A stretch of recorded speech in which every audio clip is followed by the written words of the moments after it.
नमस्कार दोस्तों, आज फिर हम इतिहास की खोज में आज आ चुके हैं महोबा ज़िले में ही हम हैं और वहाँ एक ताला सैयद की मज़ार है जो राजा परमाल के सैनिक के रूप में कार्यरत थे ये।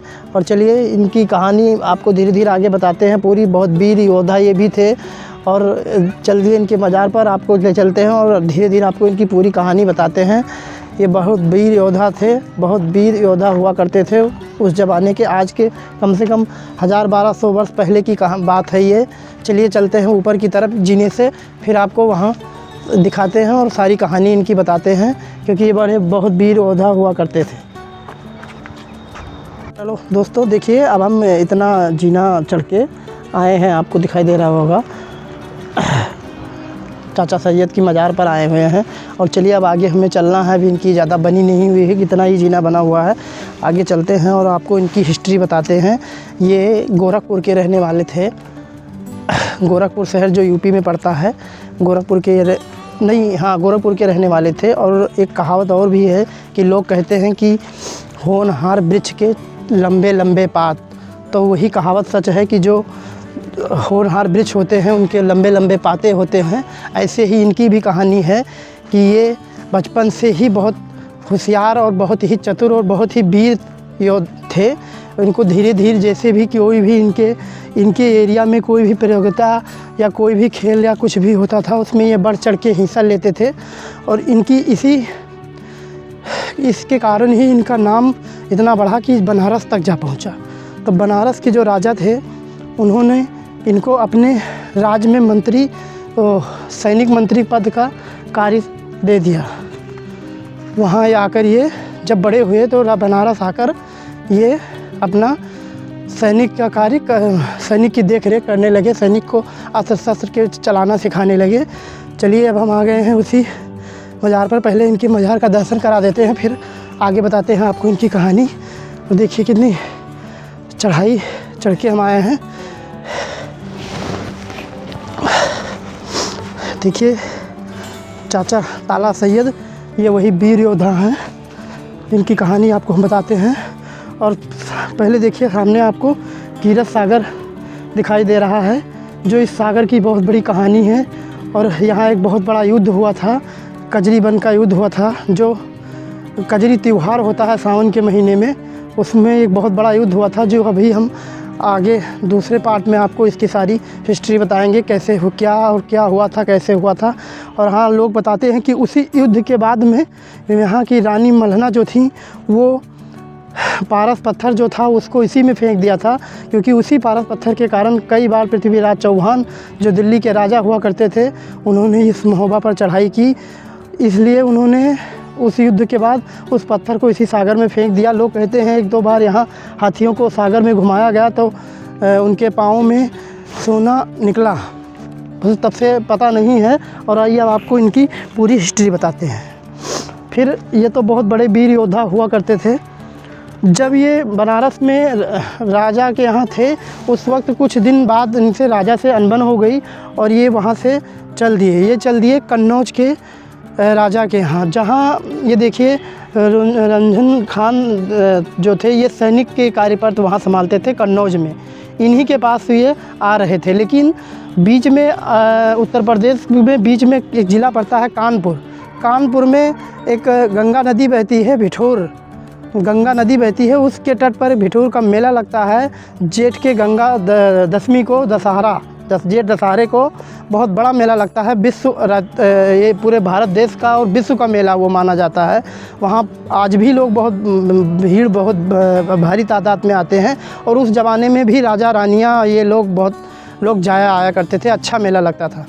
तो वहाँ उधर से ये भी आए थे ताला सैयद उसी मेले में। और यहाँ महोबा की रानी जो थी मल्हना, ये भी स्नान करने के लिए भिठूर गई हुई थी।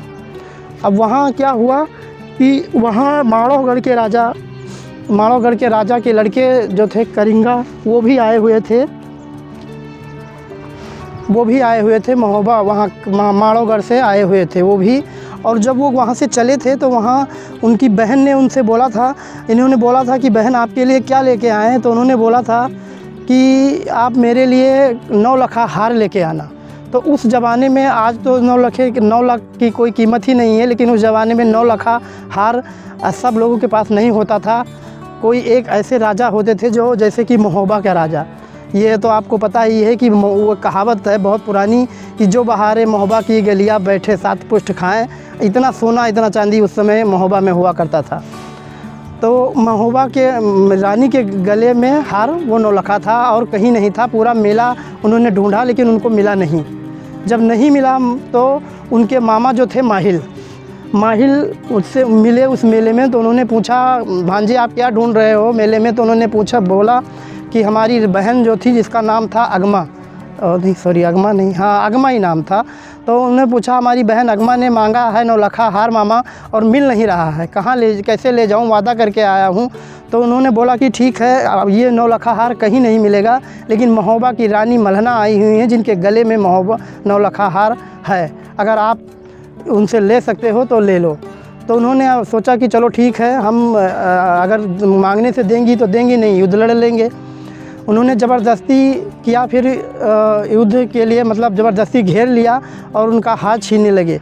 उसी बीच में ताला सैयद जो थे ये बहुत बड़े योद्धा थे ही और अत्याचार इनको बिल्कुल बर्दाश्त नहीं था। नारी पर अत्याचार तो सबसे ज़्यादा।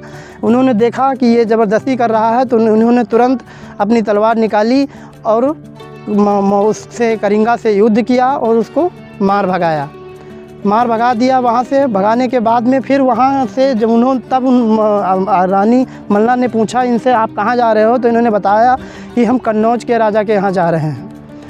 तो उन्होंने कहा, आप कन्नौज के राजा के यहाँ मत जाओ, आप हमारे साथ चलो, हमारे महोबा। फिर वो अपने साथ महोबा लेके चली आईं।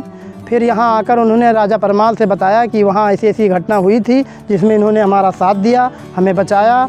फिर वो राजा ने इनको अपना सैनिक नियुक्त किया, मेन सैनिक नियुक्त किया। और उसी समय की बात है, तब शायद उदल का जन्म नहीं हुआ था। आला का जन्म हो चुका था, ब्रह्मा का जन्म हो चुका था, लेकिन उदल का जन्म नहीं हुआ था जब ये महोबा में आए थे। इनके आने के बाद में जन्म हुआ है उनका। तो फिर राजा ने बोला कि अब इन दोनों लड़कों को, जो कि भी हमारे घर में बच्चे हैं, इनकी सैन्य शिक्षा तुम्हारे हाथ में।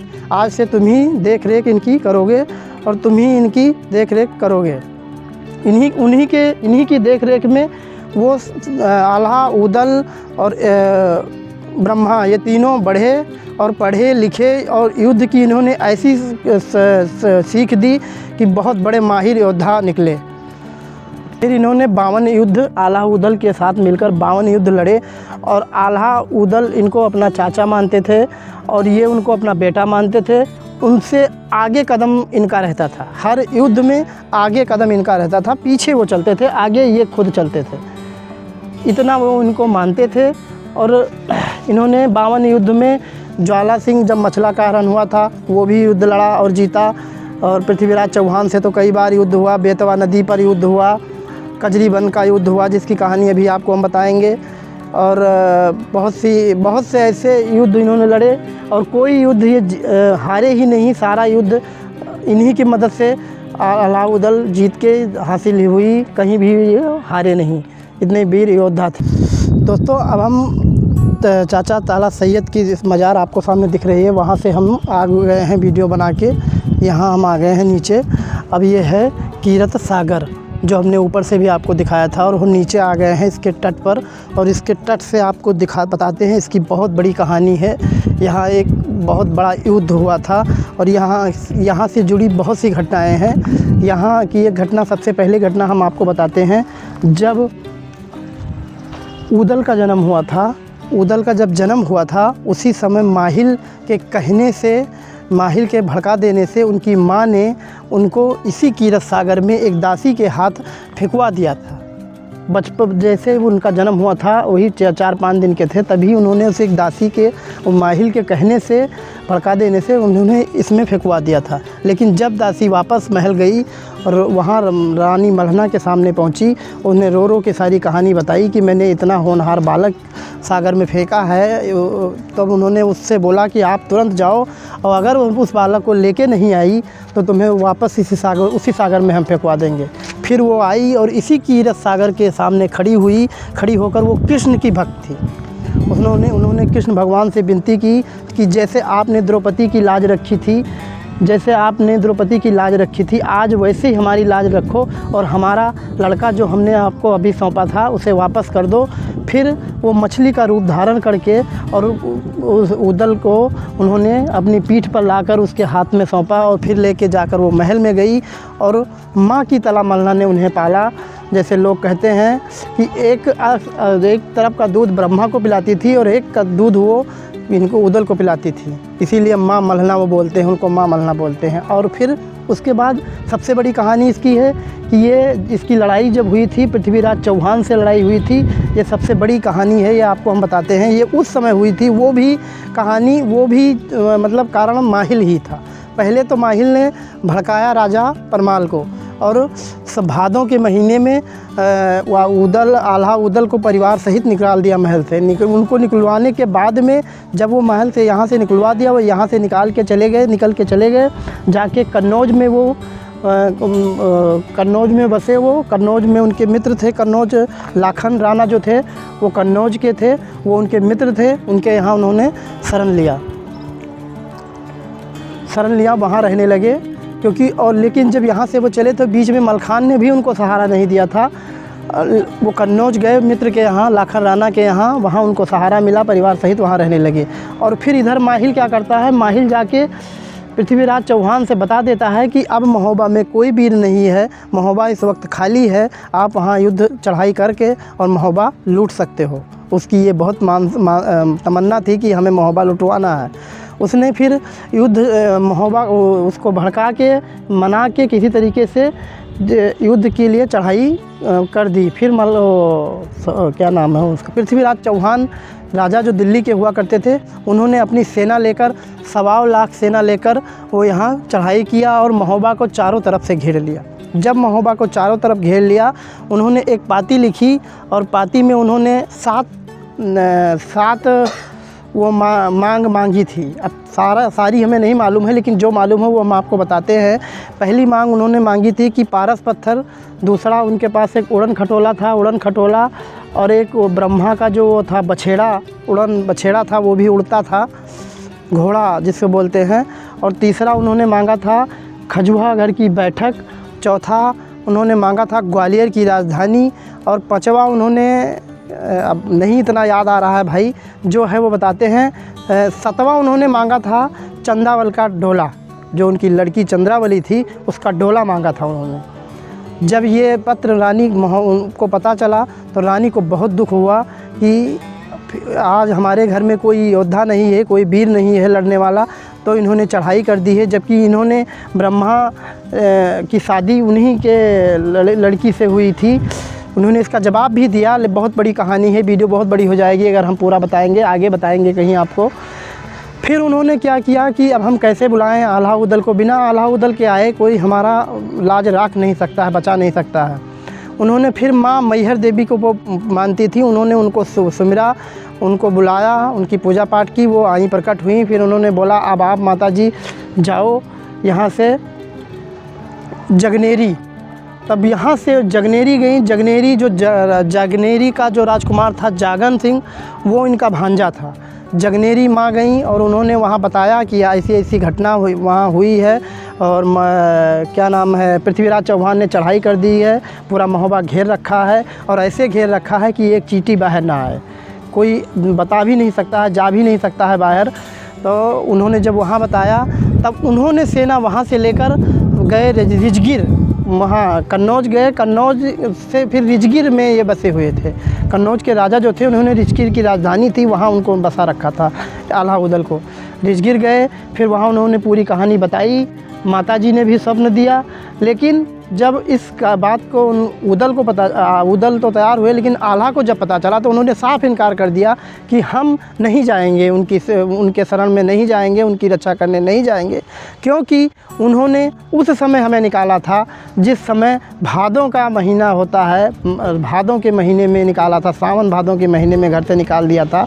तो हम नहीं जाएंगे, अब उनकी रक्षा करने नहीं जाएंगे। लेकिन उस वक्त उनकी माँ ने जब उदल से बोला कि बेटा, अगर तुम माँ से बढ़ के मातृभूमि है और वो मातृभूमि है, वहाँ आपको जाना पड़ेगा और रक्षा करनी पड़ेगी। माँ वो जो मल्ला रानी थी वो आपकी माँ है, उन्होंने आपका दूध पिलाया है और आपका जन्म भी वही हुआ है। आप अपनी मातृभूमि की रक्षा करने आपको जाना पड़ेगा। फिर उन्होंने सोचा कि अब ऐसे कैसे जाएं, सीधा डायरेक्ट जाएंगे नहीं। उन्होंने साधुओं का रूप धारण किया और वहाँ कन्नौज के जो राजकुमार थे वो सारे मिलके 4-5 लोग साधु का रूप धारण करके यहाँ आए और फिर आके युद्ध बहन से अपने मिले, वादा किया। उनकी बहन ने पूरी कहानी बताई कि हमें इस मेले में जाना है और ऐसी ऐसी कहानी है, ऐसा सब घेर रखा है। फिर आए, युद्ध हुआ, बहुत भीषण युद्ध हुआ। उस युद्ध में बहुत योगदान रहा इनका, ताला सैयद जी का, और युद्ध जीते। एक त्यौहार के पहले एक दिन युद्ध जीते और फिर दूसरे दिन त्यौहार मनाया गया। ऐसी कहानी यहाँ की, भाई जो कुछ हमें पता थी हमने आपको बताई। और अब हम करते हैं अपने ब्लॉग को एंड, मिलते हैं अगले ब्लॉग में, तब तक के लिए नमस्कार।